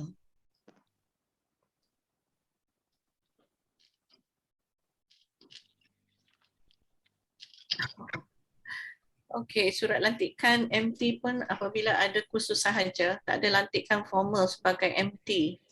Kalau ada annual punya appointment, then the COP can go on lah. Okey, tak apa. Kita tanya. Dr. Sarima, Ya. nak tanya macam kami master trainer, memang dinamakan sebagai master trainer tapi sehingga hari ini dapat surat lantikan sebagai jemputan master trainer tapi tak ada pengiktirafan yang kata kami ni memang master trainer, contohlah untuk interactive lecture, untuk PBL ke, recognition tu memang tak ada, tak pernah ada. Macam VLE hari tu buat dengan KPT, okey dia bagi master trainer VLE. Tak apalah kita buat training, kita boleh guna yang tu sebagai tiket kita lah nak buat training. Tapi yang master trainer untuk interactive lecture lah, untuk IDL ni memang tak pernah ada. Surat jemputan ada sebagai master trainer, sijil ada, penghargaan, tapi pengiktirafan sebagai master trainer tu memang kami tak ada. So sekarang ni boleh sebut atas perkataan sajalah kami master trainer, tapi tidak ada satu dokumen yang menyokong kata kami ni adalah master trainer untuk modul-modul ni. Harap pihak UTLC boleh bantulah sebab saya rasa 2 tahun sebelum ni pun, last year pun memang kami bangkitkan benda ni dan kata akan diusahakan. So sama-sama lah kita bantu yang tu lah. Bila time sesuai bolehlah kot buat majlis apa-apa VC bagi. Bagi sijil boleh ke? InsyaAllah kita usahakan. Sebab dulu makan dekat ACAP, KSU yang bagi. ACAP buat program, ada event apa-apa, lepas tu dia panggil lah seorang-seorang nak ambil. Jadi masa trainer tu di situ pun penting juga. Yes, tak apa, kita bincanglah nanti dengan macam mana apa yang kita boleh buat untuk realise all these requests, insyaAllah. Okay. Ada apa lagi tentang pengiktirafan atau series? So yang ni nanti kita akan draft lah series tu untuk to share with master trainers. Apa dia yang mungkin kita akan bagi satu borang pengisian untuk master trainer suggest lah. Kalau untuk setiap modul tu, apa dia yang perlu ada untuk setiap siri tu. So itu kita boleh bawa kepada perbincangan. Satu lagi Dr. Sari, cadangan saya lah, master trainer kena identify potential first versi tu untuk co-versi dengan dia. I tengok geng Dr. Faika ada buat. Banyak panggil bila buat training dia bawa potential tu. Kita tahu kadang-kadang ada 20 orang participant situ. So ada yang rajin tapi tak semua ada. Nak jadi trainer ni dia ada talent tu kena ada tu juga kan. Sebab dia nak convince orang kan. Some pandai tapi tidak ada people skill tu. I think tak semua mampu bawa. Tapi dia ada ilmu untuk dia. So I think it's up to the master trainer lah kot nak setkan kriteria apa yang rasa dia ni boleh bawa tak. Is he or she ready to become a champion ataupun dia ada aptitude and traits yang orang kata boleh influence orang. Kalau tak, kalau dia pun tak boleh influence diri dia, sukarlah kot. Itu yang ada I put dekat 4B tu, rubrik penilaian, not only tugasan, the practical but even the peserta tu sendiri, the potential candidate. Persona tu. Yeah. To show the potensi dia untuk jadi master trainer yang dynamic ni. Bukanlah kita tak yakin dengan training boleh ubah orang, tapi some people yang mana yang dah ada potential tu you grab cepat. Dan memujuk, bukan mujuk lah, kira motivate dia lah, ada potential. Ramai saya ingat dalam UEM ni, cuma dia pun tak tahu ada lubuk ni. Alright, okay, we shall look into it. So basically, the idea is that we want to add more series, and we are looking for a better way to measure the potential of the trainers lah, basically, for so that benda tu berterusan. Dan yang saya faham tadi juga perlu lebih rancak dalam bagi orang tahu the existence of IEP dan juga dari segi pengiktirafan master trainer itself. Okay, we take note of that. Alright. So ada apa lagi berkaitan hal ni? Tadi kita kata nak bincang macam bila kita nak wawakan untuk kita nak ambil peserta yang betul-betul berminat ni kan. Sebab dia yang datang tu ada pihak yang menamakan diri sendiri tu. So apa cadangan? Apa cadangan untuk ini? Sebab bila kita kata kita hantar surat, kita kata mencalonkan ialah dekan yang mencalonkan ataupun self nomination. Kalau self nomination ni senang lah. Dia sendiri dia datang. Tapi yang kalau dekan ni, dekan selalu dicalon orang yang tak aktif. Yang mana tak aktif kat sekolah dia calon lah kan. ataupun baru kan. Jadi itu yang kita kata orang tu semestinya sah jawatan. Tapi itulah dari segi berminat tu memang masalah lah kalau dekan tak bincang, tak ada plan, tak ada. Mungkin Dr. Sari ada dua avenue. Satu, kita open mereka yang berminat, tapi mesti dah sah jawatan apa benda lah. Yang keduanya, kalau nomination dekan tu, biarlah yang berpengalaman sikit. Ada kan sekurang-kurangnya 5 tahun dah berkhidmat ke tetap sah jawatan, 5 tahun pengalaman. Okay. Nak facilitate, nak influence orang ni. Tapi kalau yang berminat, mudah-mudah mai. Tak tahu contoh lah. Contoh. 5 tahun tu lah tahun novice yang dapat akhir tahun novice-nya. Dia dah jadi expert lah. Okay. Okay. Tak tahu orang setuju tak? Tak, I rasa betul pun. Dia perlu ada pengalaman lah kan. Dan tak tahulah perlu disebutkan ada predisposition sebagai seorang trainer. Sebenarnya dekan dia boleh nampak sebenarnya kat sekolah dia. Tapi cumanya kadang-kadang dia dapat surat daripada UTLC dia nak namakan je kan. Patut dia tahu dah staff dia yang mana yang boleh bawa kepada trainer, jadi trainer kan. Cuma ni lah surat UTLC dengan dekan tu setahun 2 kali kan. Di situlah masa yang nak explain dekan betul-betul cara pemilihan tu. Kalau you nak betul-betul ada trainer yang bagus kat school you, pilihlah yang bagus. Ya orang dengar bila bercakap, influential lah, an influential person. Ya orang akan dengar. Ada influence. Kalau tak orang tak, orang cebeh mulut ya tengok dia ni lagi. Contohlah. Ya, nak. Yalah, dekan actually yang kena dilatih juga to be aware of all this kan. Dekan dululah.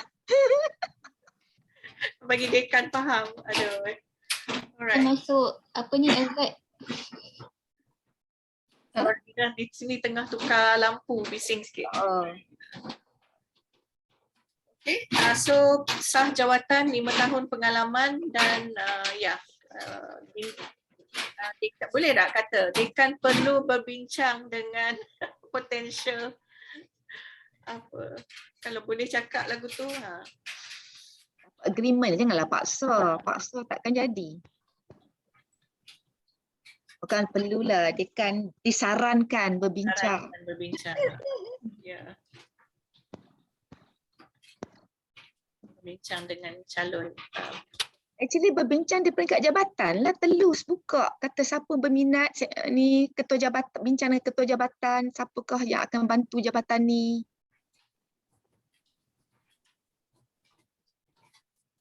Okay, lagi. Okay, we take note of that. Lagi, apa dia yang kita nak? So, memahamkan peserta dan juga dekan, Ina. 1C tu, memahamkan dekan. Bila next meeting dengan dekan? Yang TNC tu, Jawatan Kuasa UTLC. UTLC mungkin dalam bulan 3 atau bulan 4, Prof. Sebab kita kena buat pelantikan baru sekarang ni.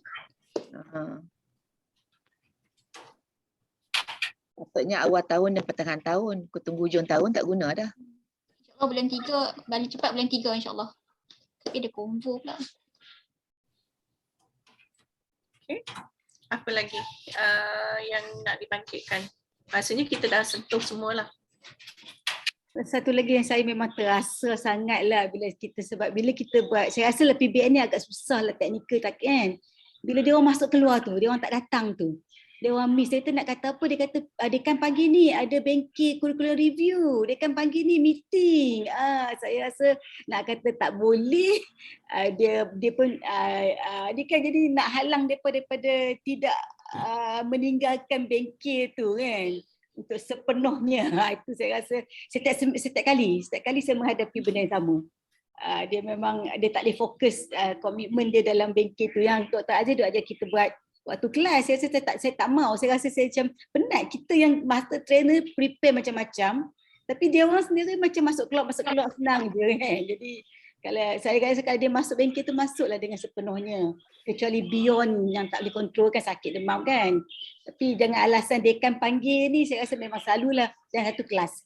Tapi kalau kita buat waktu apa, kita cadangkan waktu cuti, tapi kelas PG pula ada kan. Dia punya kan. Jadi saya PG rasa weekend je. PG weekend saja. Tapi okey. Kalau macam tu kita ambil waktu Ogos kan, cuti. Tapi waktu Ogos ni lah juga, waktu ni lah dekan-dekan akan buat mesyuarat kan. Ada. Kalau tu kita kalau boleh tu lah kan. Penatlah peserta tu berada dengan kita sepanjang kursus tu. Kita ni prepare penat tu. Letih jugalah kan. Faham. Benar, tapi itu some of these things yang memang out of kita punya kawalan kan, sebab so hopefully dengan kita nasihatkan mereka untuk menjalankan tugas rasmi, tapi sebenarnya kalau dia berminat, dekan panggil ke apa benda, dia tahulah macam mana nak explain kat dekan. Tapi yang duk kata dekan panggil ni mungkin buat alasan kot. Sebab kan. Dan saya tak pernah menghalang lah kalau dia orang ada alasan, saya tak tahu tak boleh kan. Saya memang jenis gitu kan. Jadi macam kita terganggu lah. Memang terganggu kan. tahulah, kena ada mekanisme untuk pastikan mereka berterusan. Itu realiti lah. Dok Ani oi. Tapi yang itu yang mana datang dekan cadang lah, dos yang datang bukan atas rela hati lah, yang selalunya begitu kan. Tapi kalau buat keluar kampus tapi tak boleh pula. Pergi EDC sama je macam duk UUM. Kalau itu kalau boleh kita adalah boleh lah, saya faham pun kan, masuk keluar ni biasalah kan. Kita kena ada ni lah kot, in order nak dapat sertifikat kena dah hadir berapa, at least 80%. Kalau kursus tu 20 jam, you can miss only what, 4 hours. Kalau you miss more than 4 hours tu kira tak lengkap. Kena main balik next time. Yang tu boleh macam kelas lah kan. Dia mesti ada hadir dalam kursus tu selama 80% tu. Sebenarnya pilihan sendiri je. Panggil ke apa ke, nak tak pergi pun boleh. Tapi pilihan sendiri, nak pergi. Okay. Boleh tambahlah yang tu dari segi kehadiran dia. Alright. Apa lagi? Kat nombor 80%. Samaan lebih kurang 4 jam lah ya. Satu siri 6 jam. Sesi tu 6 hari 6 jam. Lebih kurang.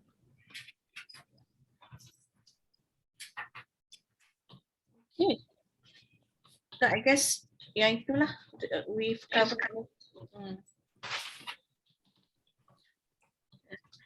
Sekejap ya, I pindah.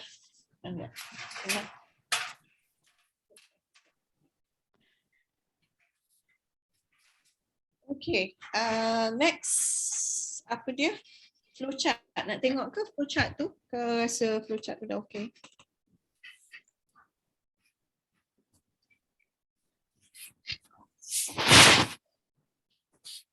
Yang ni of course lah kalau kata nak tambah siri, which I think later lah. Tapi for now this is what the practice is. Cukup kot lah, ada apa-apa yang nak ditambah baik dalam flowchart ni.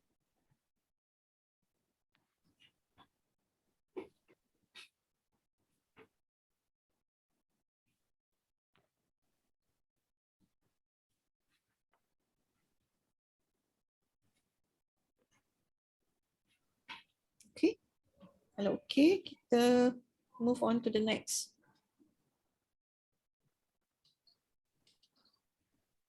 Okay, tarikh-tarikh cadangan bengkel. Nah, Neil dengan leadership belum ada tarikhnya. Prof Rosna memang nak buat face to face ya. Possible ke this year? Dengan angka yang meningkat sekarang. Kita orang pun plan nak buat face to face juga.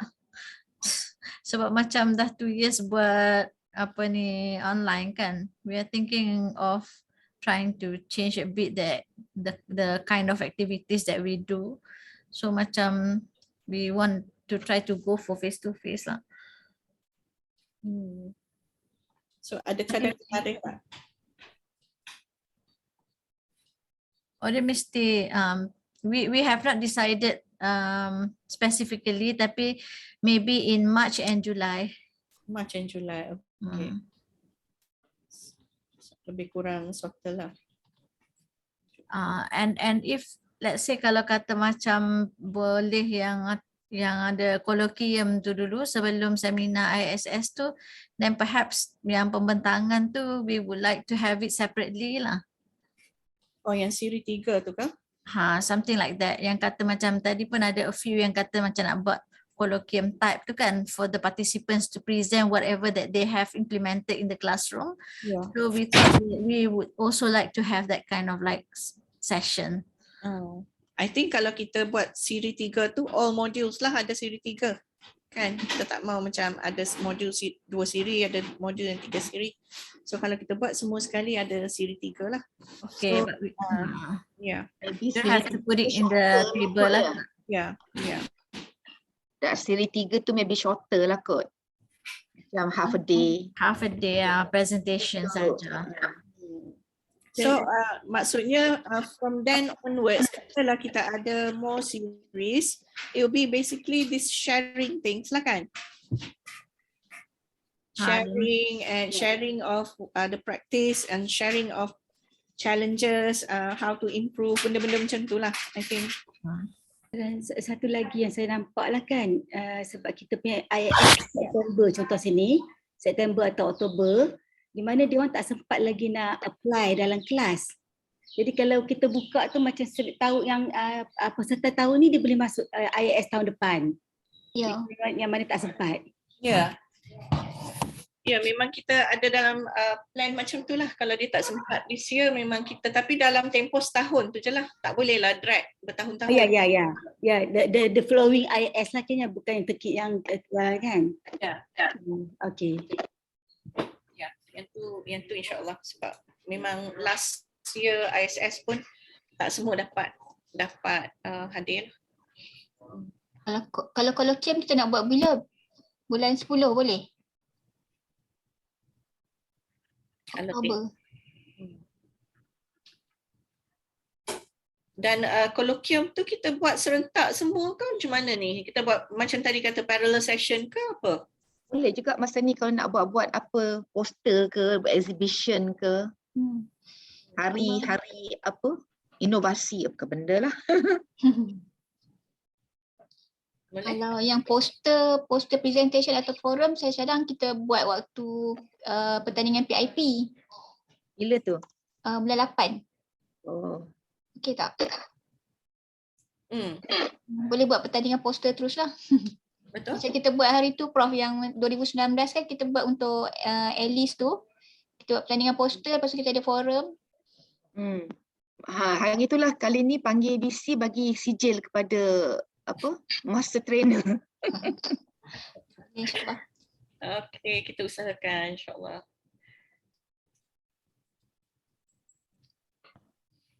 Okay, so leadership module 5.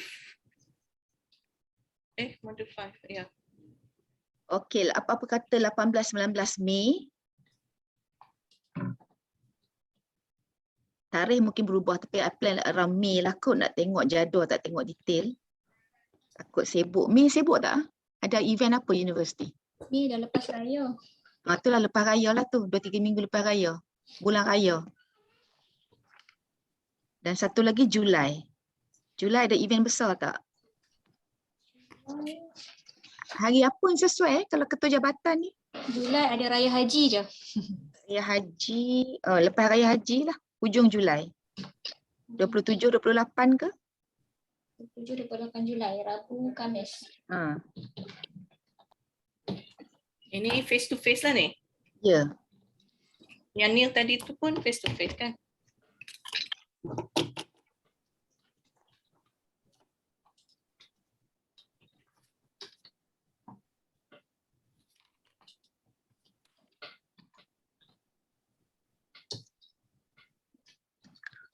Ini nak fokus dari LSAT ke ALIS? LZ pula yang kita tak buat lagi, Prof. At least Ya. kita dah pernah buat. Okey.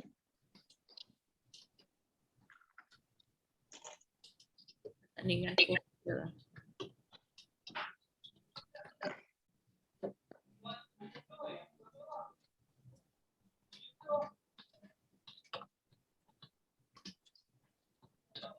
Forum ni pun masa PIP juga ke? Kita buat masa PIP, okey kot.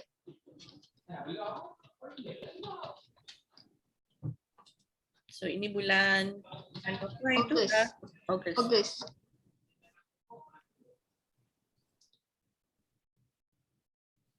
Okay. So roughly we have the dates lah for Siri 1, Siri 2 and Siri 3. Alhamdulillah. Untuk academic leadership ni nak buat dekat dalam ke, dekat luar ke, macam mana?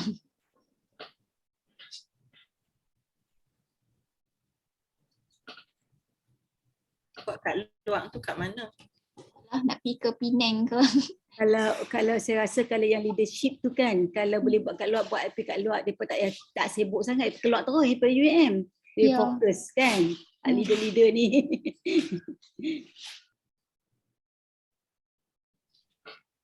Kalau dibenarkan.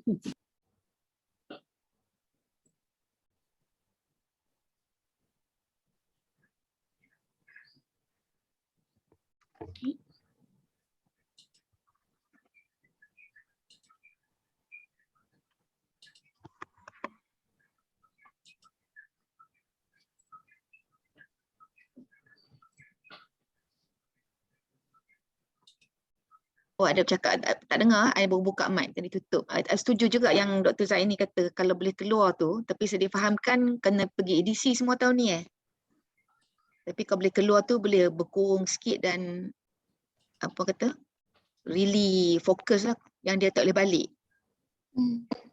Dan elok juga saya cadangkan kalau dekan yang muda-muda, yang new deans, TD, KJ,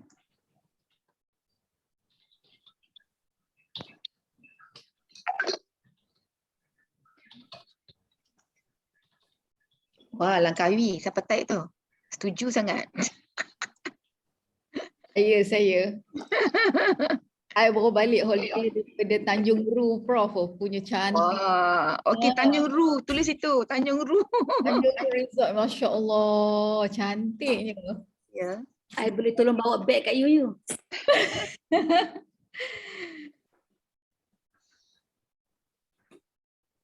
Saya ingat aku stop dekat KJ tu pun dah ramai dah tu. Tak semua boleh hadir kan?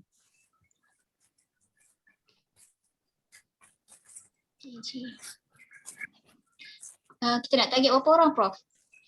30 kan? 30 maksimum.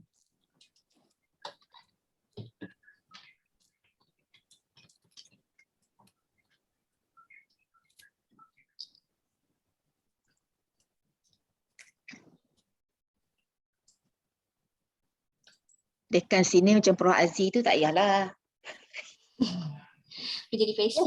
Dia fashion. Ada lagi ke Aziz ni? Prof Aziz ada lagi ke? Ada, tapi mungkin ada orang datang ada discussion tu kot. Itulah bila buat bengkel online ni. Kan? Ya, ada cari I ke? Sorry. Tak nak buat bengkel online ni, dia pun tutup kamera, betul nak buat benda lain. Betul bila orang tanya soalan, cakap macam-macam. Saya kena beletik nampak. Teruskan, saya percaya saya ada ketua. Tak, contoh kenapa kita nak face to face tu. Okay. Kalau I bubuh dalam my suggestion tu is a hybrid. kita jumpa online dan tunjukkan bahawa PBL ni boleh berlaku secara online juga, dan kita bawa face to face tu untuk kita lebih nak Yalah, mungkin hari pertama jumpa, hari kedua face to face gitu. Kalau I buat first tu online sebab kita sekarang ni tengah online, bersemangat dengan online. So I kata pergi online, tapi second round tu kita face to face untuk check, untuk duduk sama tu, untuk they get the feel lah. Tak tahulah, mungkin Dr. Zuaini bagi berbeza. Saya tak ada seperti tak boleh pilih dua-dua. Saya suka dua-dua lah, hybrid, online dan juga face to face. Sebab memang kalau bila buat online ni, bila kita buat dengan student dengan buat dengan lecturer tak sama. Saya kendali student 100 student, saya guna platform yang sama tapi tak banyak isu. Tapi bila buat dengan IAP dengan lecturer 20 orang je macam isu. Nak mulakan online tu, platform tu dia macam orang tua kan. Kadang-kadang mungkin kita kena mulakan dengan face to face kejap untuk bagi dia selesa sikit dan kita pergi pada online. Lepas tu kita boleh face to face balik ke, dia kena buat hybrid lah kayaknya. Okay, hybrid So okay. pengalaman yang baru ni 20 orang tu macam susah juga lecturer ni walaupun 20 orang kan, student tak menghadapi sesusah tu. So elok juga lah face to face kejap kan, betul online. Punya first day face to face, second day online. Ya. Tapi dia tak jadi lagi sebab apa, dia orang tak try macam kita pernah try. Bila kita pergi face to face, dia esoknya dia kata kita face to face lah, tak mau. Tapi kalau kita start dengan online, dia dah struggle dah buat online apa semua dia dah buat dah. Ini bila kita bagi face to face, kita bincang, okay, at least dia dah dapat dah online. Sebab tu juga. Dia jumpa face, dia suka nak jumpa face, tak mau berhak online dah. Yes. Itu I kata buat online dulu tu. Tapi tak apalah, tengok macam mana. Betul. Ketua korban. InsyaAllah kita buat yang baik lah, kita try. Cuma dah online. Betul, cuma dah online. Tapi yang siri 3 tu, I rasa I nak cadangkan siri 3 untuk PBL ni. Semua ada. Tadi ni mesti tak dengar ni. Tak dengar. Orang. Okay, sorry. Dia dah setuju dah tadi. Semua akan dia buat online. I tengah ada siri ketiga. Okay. Sambung lah. Thank you. Thank you. Alright, so I think it's quite settled lah. Kita ada siri 3 dan insyaAllah lah lepas tu kita akan lihat lah the next siri, the next pembelajaran secara berterusan. Okay, cuma nak tanya dari segi modul, lupa nak masuk satu slide. Dari segi modul yang ada ni, ada penambahbaikan ke yang dibuat pada modul-modul tu? Tak tengok lagi. Okay. Maybe in terms of activities je lah, tadi macam saya kata maybe akan change a bit here and there activities yang kita buat. Okay. Content. What's your expectation of module ni? Slide Sebelum ni buat macam mana? Slide je kan? Ya. Slide dengan aktiviti apa benda lah, handouts ke apa benda, itulah modulnya kan. Whatever bahan yang diperlukan ketika berbengkel. Betul. Tak adalah buku-buku tulis-tulis pula, instructors manual lah tak kan? Setakat ni itu yang last year yang kita nak buat e-book tu yang tak. Mula-mula kan? Saya tidak ketinggalan kan? Belum. Tu tanya tu takut I was slightly behind. Okay, so kita go to the next slide. Okay, ini yang kita nak cadangkan, bengkel pembangunan modul ataupun sekarang kita dah berkursus dengan Prof Karim, whether kita nak develop micro credential. Saya tahu ada master trainer yang dah berminat sungguh nak buat micro credential. So kita nak mintalah cadangan tarikh, cadangan tempat, tapi prasyarat dia tu bila kita pergi tu benda tu dah 80% siap. So kalau kita ada plan untuk buat sama ada e-module ataupun micro credential. So open for discussion lah. Nak buat ke tak nak buat? Kalau ada support, tapi manja lah sikit nak buat. Tapi kalau seorang-seorang, I tak buat. Meaning you want partner lah. You Ya, ada dua Pak tiga Iqbal? orang ke, tiga orang ke, then Ada 2 tu modul. Prof kata nak ajak Prof Risayani tu. tak saya panggil lah, cuma dia kata agree, nak kena sit down lah, mungkin nak cari seorang lagi ke, bertiga ke. Prof Huda ke. Tapi yang heavy tu nak sediakan 80% tu sebelum pergi bengkel tu. Ya. Nak siap sebelum bengkel tahun ni tak kot, tak siap. Pelan-pelan boleh. Sebab kita tak maulah nanti pergi bengkel baru nak start tu rugilah kan. So nanti kita start from now, nak start from now tapi bengkel tu macam tu next year. But we need to have startup punya ni kot, macam dia macam nak kena tahu juga dia punya the big framework tu kan. Kalau boleh adakan bengkel untuk kami ni, buat yang itu special untuk kami je. Terutama I yang slow ni.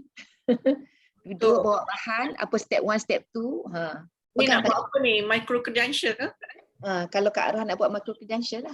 Tapi untuk next year, not this year lah. Tapi nak start berbengkel kecil-kecilan. Half a day. Baby steps, you know. Boleh. Yang tu boleh kita atur lah insyaAllah.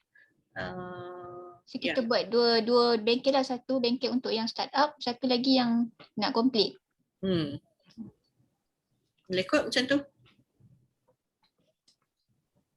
Gila ni. Tapi Prof Rosna dah pandai dah buat micro credential tu, tengok hari tu. Wah dah. Teori je tak praktis.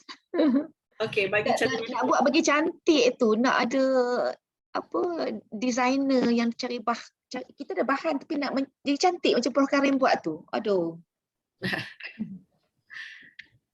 ID.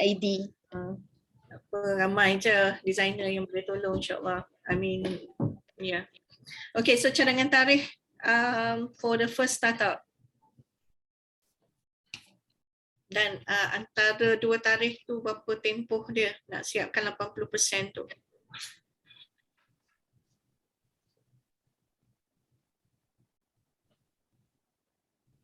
Kemudian Bulan 4 boleh ke? Bulan puasa. Oh, save cost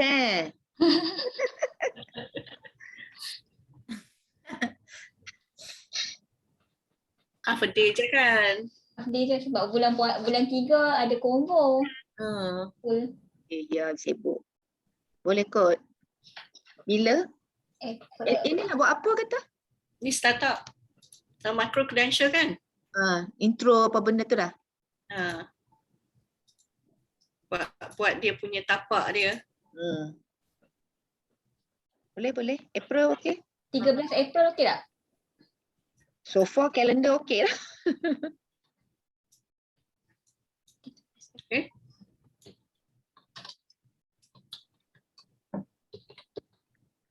So ini startup. Dia sekarang ni okey lah kan sebab belum ada jadual kelas lagi kan.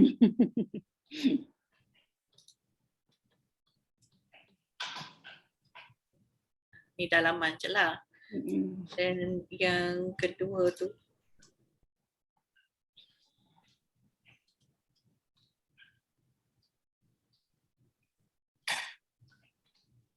Yang ni Prof kata tadi next year. Tak lambat sangat. Kita nak guna next year. Nak guna next year tapi kalau ada baby steps, several coaching lah. Sampai bawa bahan duduk kat situ. Tengok Sat. Bulan 10 boleh? Boleh. Oktober. Kita dah habis lah training. Ini kolektif. Letaklah dulu. Oh, Linda ada kelas hari Rabu. 13. Oh.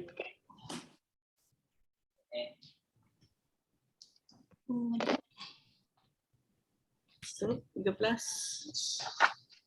Lah Linda cakap dah kan. 12 lah, hari Selasa tak ada kelas Oktober, Selasa, 11. Tak ada. Yang April takut meeting lah. Hari Khamis 14. Oh 12 selesai.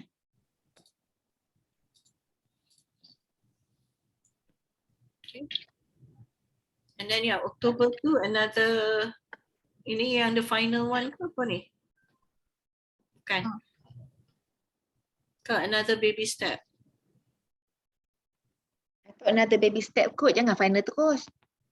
Tak tahulah, itu pandangan saya lah. Ahli lain saya tak kurang pasti. Setuju. Siapa tu setuju? Okay. Tahun ni nak buat berapa? 2 je? Atau 3 yang untuk micro credential punya inisiatif ni? 2 apa tu? Bengkel ni. Ya, 2 lah. So you all ingat bagi 12 ni, lepas tu Oktober dah siap, gitulah maksud dia? Dah kata next year? Okay. Dah maksud Oktober ni another coaching lah kan? Another coaching lah. Okay. Maksudnya you dah ada dah some your content tu dah ready and kita boleh masuk ke awal tu kita buat platform dia kan, the tapak dia and webinar, and then kita masukkan bahan yang ada. So hopefully by October tu dah ada lah, dah masing-masing dah comfortable to actually masukkan bahan. Selasa 11 Oktober. 11. Okay.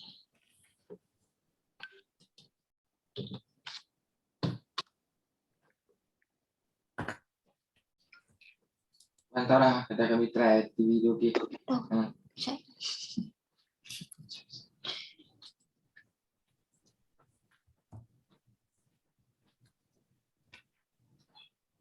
Okay. Ini panggil semua apa ni Fesi dengan ni ke master trainer saja? Master trainer. Tapi kalau master trainer nak involve Fesi pun boleh juga. Betul. Ya. Mungkin kan sebab kata kalau tak cukup orang, then maybe Fesi boleh be part of the team lah. So in a way this is also grooming juga sebab dia pun kena tahu the content well kan. So next year bila? January. Oh Januari tak boleh. Berdebar-debar. Disember tak boleh? 2 bulan. Disember banyak free. Betul? Boleh je letak dulu. Letak 13 Disember.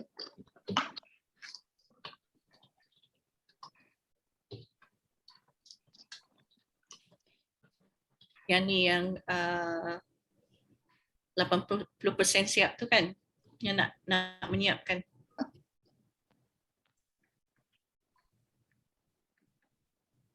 Dah siap, bukan 13.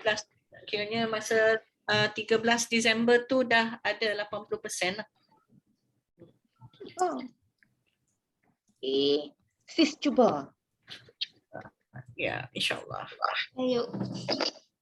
Alright, so micro credential lah everybody, bukan e-book ke apa ke.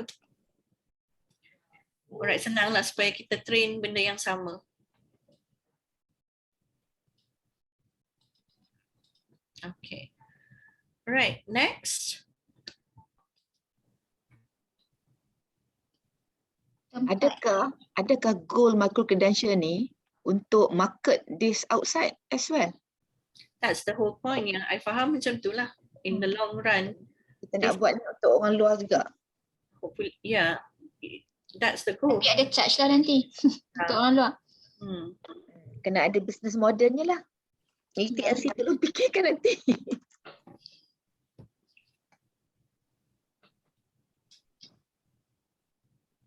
Okay, next slide. Cadangan tempat. Cadangan tempat, sorry. EDC. Nanti keluar. Boleh ke? Kalau boleh keluar tu bawa lah sekali mana-mana keluar.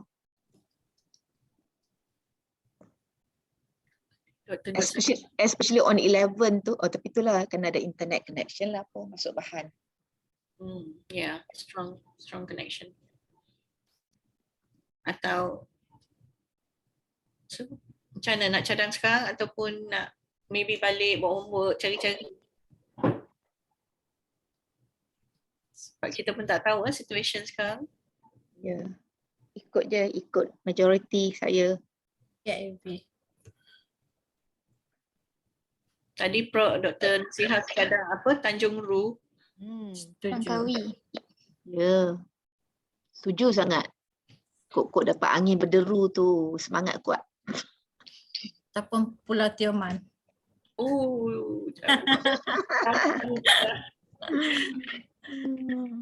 Okay, so for now kita letaklah Langkawi. Oh, mana? Yang 11 Oktober tu. Langkawi yang mana? Ni yang 80% siap tu. Oh, tu celebrate Yes. Okay. Alright. Masa ni dah endemik dah. Hopefully. Kata lagi 6 tahun ya. Okay. Alright, so settle for now lah. Yang ni kita ada tiga tarikh lah. Yang dua ni kita buat EDC ke kat UTLC? Boleh EDC. Di mana pun boleh janji makan sedap. Bolehlah semangat sikit ya. Lah.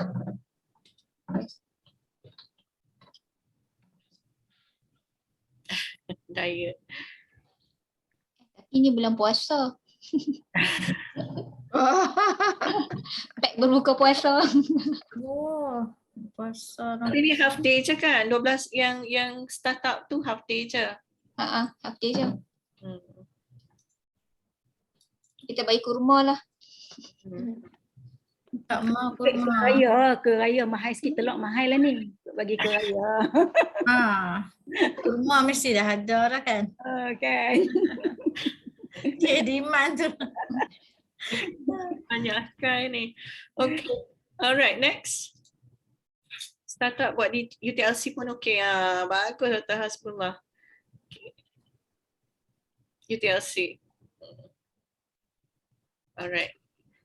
Masuk bahan kita buat kat EDC sebab masa tu boleh makan kan, baru syok buat kat EDC.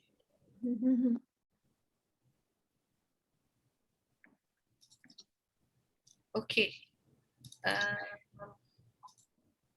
Ada apa lagi tentang ni? So it's micro credential. Dari segi formatting, dari segi platform semua dia sama je lah, standard semua orang akan ada. So yang tu pun kita akan tengoklah pada hari kita start up tu apa dia proses dia, insyaAllah. Maksudnya UTLC akan suggest ada kan? Kita ikut je. Kita isi bagi bahan. Ya. InsyaAllah. Alright, slide 9 yang tu yang LIT tu kot. Ini just pemakluman lah kepada apa tu? Semua yang IDL and yang calon LIT memang menghadiri modul ni tapi mereka tidak diwajibkan menghantar tugasan. Cuma mereka dapat sedia kehadiran. Itulah. Sebab takut ada confusion ya. Kalau dia orang nak proceed, okey je. Ya. Sampai habis. Cuma tak wajib lah. Okay, ada apa-apa lagi? Hal-hal lain berkaitan IAP training? LIP ni berapa hari?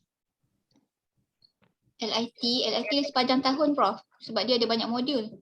Berapa hari total dia orang kena buat? Berapa jam? Ada 18 modul yang dia orang kena complete.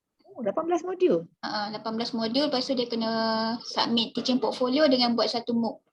Oh.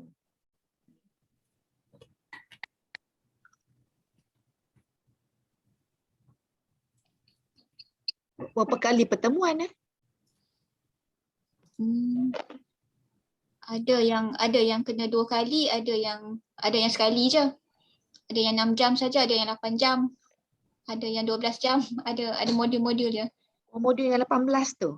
Yang 18 jam tu, 12 jam tu kita buat banyak hari lah, macam hari pertama, ada hari kedua. 18 jam. Ingat 18 modul. Okay. 18 modul ya juga. Ada 18 training yang kena hadir sepanjang tahun lah.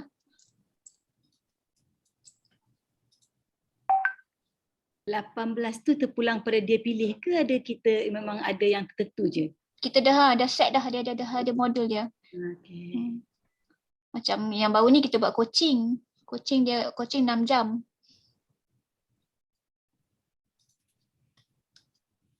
Tapi tak ramai kan LIT ni? Tak ramai. Tahun ni baru ada dua nama. Oh. Macam last year. Kena masuk PGD Help. Tak termasuk. Yang ni yang dapat pengecualian PGD Help. Ada modul HIPS tadi, modul service learning, lagi assessment.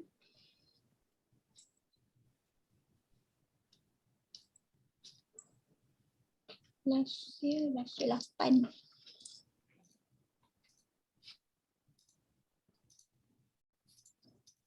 Okay, apa lagi hal-hal lain?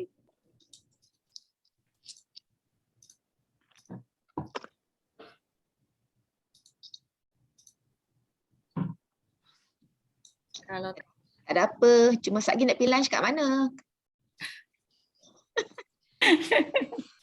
Kita buat potluck MyUTLC. okay, kalau tak ada apa-apa, so kita berehat di sini dulu. Terima kasih semua dapat hadir, dapat bagi pandangan yang dan cadangan yang sangat-sangat bernas. InsyaAllah UTLC akan usahakanlah melihat kepada perkara-perkara yang dibangkitkan untuk kesejahteraan semua pihak lah. InsyaAllah master trainer, facilitator dan juga UTLC sendiri. Okay, so terima kasih banyak. Tapau sendiri makan, insyaAllah. Take care. So our next insyaAllah the meeting yang kita dah plan tu adalah untuk startup micro credential yang kita target in April, insyaAllah. Alright, kalau tak ada apa-apa lagi, thank you so much. Assalamualaikum. Waalaikumsalam. Thank you.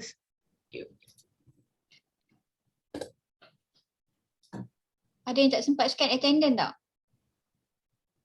Saya lah tu. Boleh tunjuk. Rai buka balik, Rai.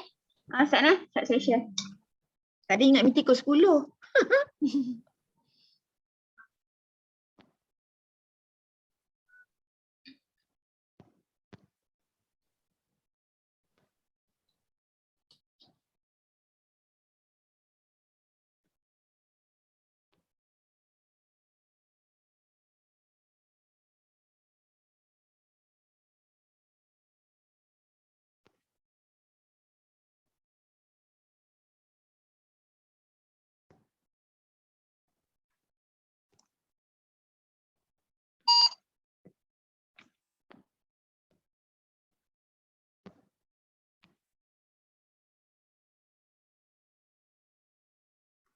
Okay, thank you everyone. Assalamualaikum. Waalaikumsalam. Thank you semua. Terima kasih.